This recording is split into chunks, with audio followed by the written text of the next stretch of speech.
அனைவருக்கும் வணக்கம். மணிகண்டனின் உலகம் சிறுதொடர். வாசிப்பது ஃபாத்திமா ருக்மணி. தொப்பென்று விழுந்தான் வாசலில் மணிகண்டன்.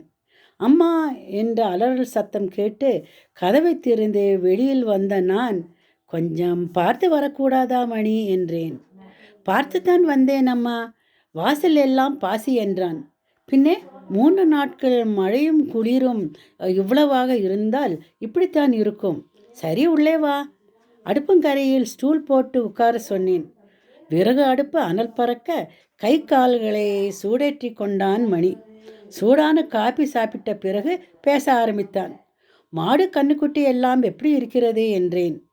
என் வாழ்வில் இப்படிப்பட்ட மழை மற்றும் குளிரை நான் பார்த்தது இல்லை. மார்கழி மாதத்தில் பனித்தானே இருக்கும், மழை பெய்யுமா அம்மா என்றான். இதுதான் புவி வெப்பமாதலின் தாக்கம், அதாவது global warming, in effect of global warming. இதுதான் பருவமழை மாற்றம் என்று அறிஞர்கள் பலர் சொன்னார்கள். நாம் இப்போது கண்கூடாக பார்க்கின்றோம், அனுபவிக்கின்றோம். சரி சரி, நீ என்ன செய்தாய்? போதிய பாதுகாப்பு செய்து வந்துள்ளேன். சுடு தண்ணி எல்லாம் கொடுத்து வந்துள்ளேன். ஆனாலும் குளிர் அதிகம்தான். அம்மா, எனக்கு ஒரு சந்தேகம். வீட்டு விலங்குகளுக்கு நாம் பாதுகாப்பு கொடுத்து விடுவோம், ஆனால் காட்டு விலங்குகள் என்ன செய்யும் என்றான்.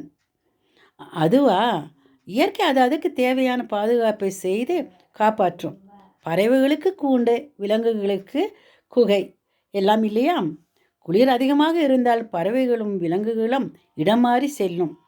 இதைத்தான் வலசை போதல், மைக்ரேஷன் என்கிறோம். Migration of birds, migration of animals and migration of fishes என்று எல்லா விலங்குகளும் பறவைகளும் தங்களை தாம் பாதுகாத்து கொள்கின்றன. இயற்கை சூழலை பாதுகாப்போம், சுற்றுச்சூழல் காப்போம். வாழ்க வையகம். நன்றி, வணக்கம்.